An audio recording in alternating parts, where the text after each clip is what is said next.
इस प्लेनेट पर करोड़ों सालों से तरह तरह के क्रिएचर्स का एग्जिस्टेंस रहा है। शुरुआती दौर में कई ऐसे जानवर पाए जाते थे जो आज की तुलना में काफी विशाल, अजीब और खतरनाक हुआ करते थे।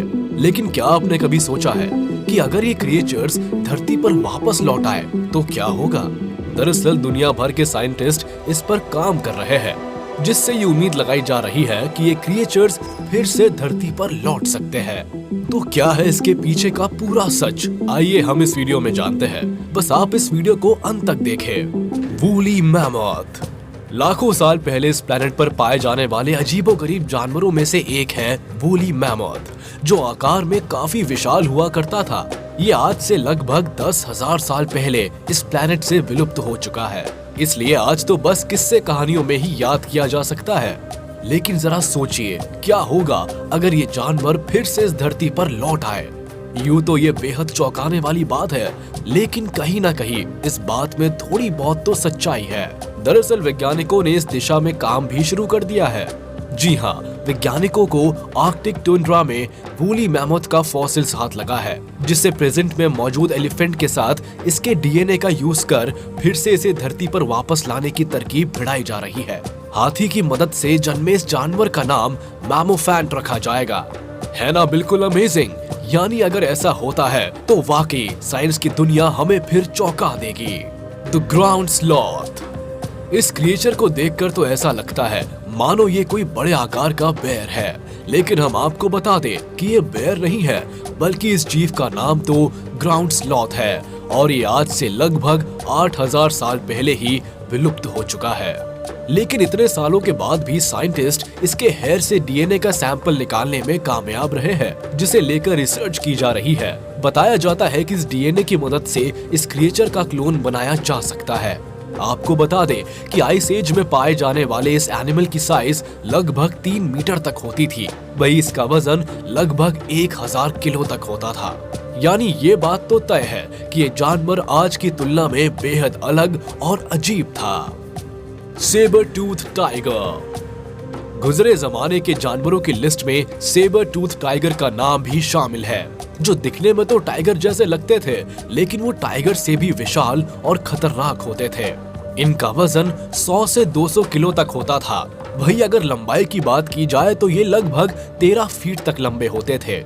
इनकी पावरफुल बॉडी इस बात की गारंटी थी कि बड़े से बड़े जानवर को भी काबू में करने में इन्हें महारत हासिल थी। ये कैमल जैसे जानवर को भी अपने बस में कर सकता था। इतना ही नहीं, इनके पास टाइगर की तरह मजबूत दांत तो होते थे, लेकिन आज के टाइगर के मुकाबले इनके 2 दांत बाहर की ओर काफी ज्यादा निकले होते थे, जिनकी साइज लगभग 1 फीट तक होती थी, और यही लुक इन्हें बेहद खतरनाक भी बनाता था।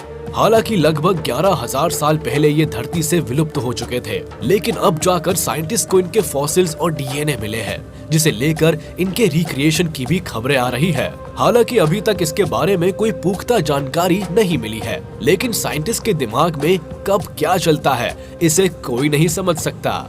Woolly rhinoceros.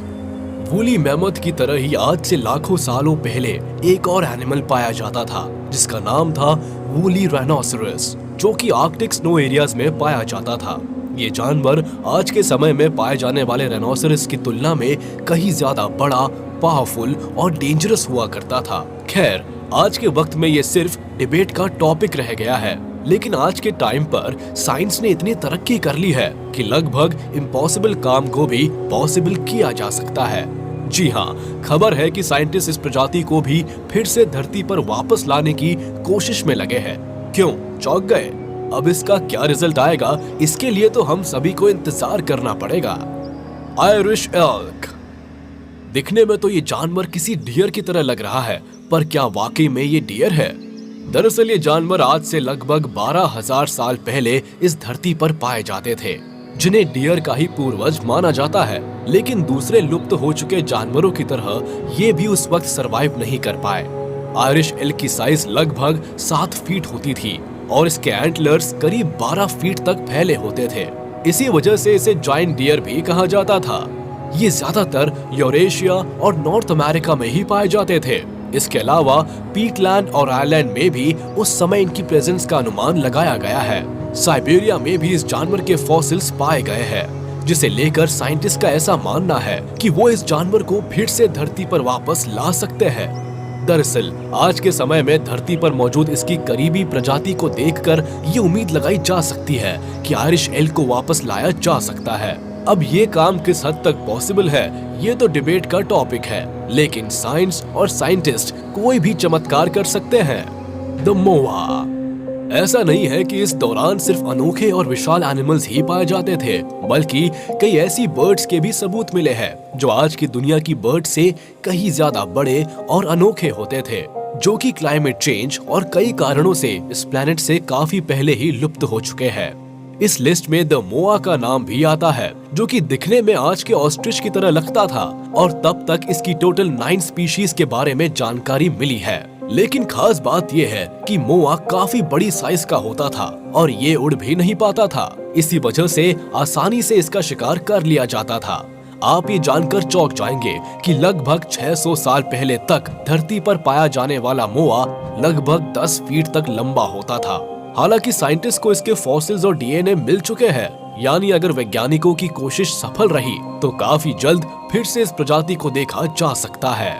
Siberian unicorn. अब इस लिस्ट में अगला नंबर है साइबेरियन यूनिकॉर्न का। तो चलिए जानते हैं कि साइंटिस्ट के पास इससे रिलेटेड क्या पॉसिबिलिटीज है। ऐसा माना जाता है कि आज से करीब 30,000 साल पहले ये क्रिएचर इस प्लेनेट पर एग्जिस्ट करता था। इसकी लंबाई लगभग 15 फीट तक होती थी, वही ये लगभग 6 फीट तक ऊंचा होता था। और अगर इसकी वजन की बात की जाए तो ये काफी चौंकाने वाला था। इसका वजन लगभग 4 से 5,000 किलो तक होता था। इसके सिर पर सिंगल हॉर्न भी हुआ करता था, जो इसके लिए एक आइडेंटिटी था और इसे यूनिक बनाता था। साइबेरियन यूनिकॉर्न को राइनो का पूर्वज माना जाता है, जो कि साइज में उससे कई ज्यादा विशाल हुआ करता था। साइंटिस्ट का ऐसा मानना है कि इस प्रजाति को फिर से इस धरती पर लाया जा सकता है। तब तक के लिए आपको इंतजार करना पड़ेगा। द डोडो। मॉरिशस आइलैंड में पाए जाने वाले ये बर्ड एक्सटिंक्ट एनिमल्स की लिस्ट में काफी नया है, क्योंकि ऐसा माना जाता है कि लगभग 80 साल पहले तक धरती पर इस बर्ड का एग्जिस्टेंस हुआ करता था। लेकिन इंसानों द्वारा किए गए शिकार की वजह से ये क्रिएचर इस प्लेनेट से लुप्त हो गया। बताया जाता है कि डोडो मॉरिशस आइलैंड में तब तक आराम से जी रहा था जब तक कि डच लोगों की बुरी नजर इस पर नहीं पड़ी। दरअसल डोडो उड़ नहीं सकता था, यही वजह है कि इसका शिकार आसानी से किया जाने लगा। हालांकि ये आकार में बड़ा होता था और वजनी भी। खैर साइंटिस्ट इसके डीएनए सैंपल्स कलेक्ट करने में जुटे हैं, यानी उम्मीद है कि जल्द ही इस प्रजाति को फिर से धरती पर लाने की कोशिश हो सकती है। The baiji river dolphin.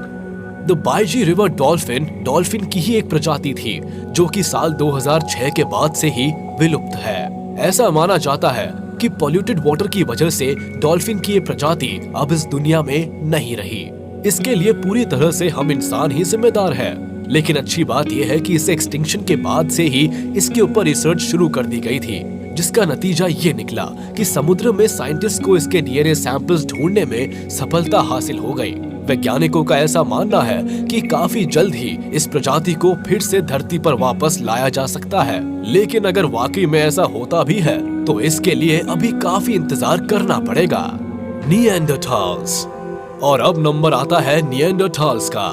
जी हाँ, इस वीडियो में अब तक आपने जितने भी क्रिएचर्स के बारे में जाना, सब या तो एनिमल्स थे या बर्ड्स, मगर ये अनोखा जीव इंसानों की प्रजाति से बिलोंग करता है। दरअसल इसे इंसानों की ही सब स्पीशीज माना जाता है। यही वजह है कि साइंस की दुनिया में इसके डी एक्सटिंक्शन को लेकर विवाद जारी है। यहाँ तक कि ये भी दावा किया जाता है कि साइंटिस्ट के पास इसका जीनोम अवेलेबल है, जिसकी मदद से इस काम को अंजाम दिया जा सकता है, यानी कि इस लुप्त हो चुकी ह्यूमन स्पीशीज को फिर से धरती पर लाया जाएगा। अब ये कहाँ तक सच है या प्रैक्टिकली कब तक पॉसिबल है, ये डिबेट का टॉपिक है और इसके अंजाम क्या होंगे इस बारे में भी अभी हम कुछ नहीं कह सकते। आपको क्या लगता है, साइंटिस्ट का ये दावा कहाँ तक सच हो सकता है? इस टॉपिक को लेकर सभी के मन में बहुत सारे सवाल हैं। तो अगर आपके मन में भी इससे रिलेटेड कोई सवाल हो या आप इस पर अपनी राय देना चाहे तो हमें कमेंट बॉक्स में जरूर लिखें। उम्मीद है कि आपको ये वीडियो पसंद आई होगी। अगर ये वीडियो अच्छी लगी हो तो इसे ज्यादा से ज्यादा लाइक और शेयर करें। और अगर आपने अभी तक हमारे चैनल को सब्सक्राइब नहीं किया है तो इसे जरूर से सब्सक्राइब कर ले। और बेल आइकन को भी प्रेस करना ना भूले ताकि सारे वीडियोस आप तक सबसे पहले पहुंच सके।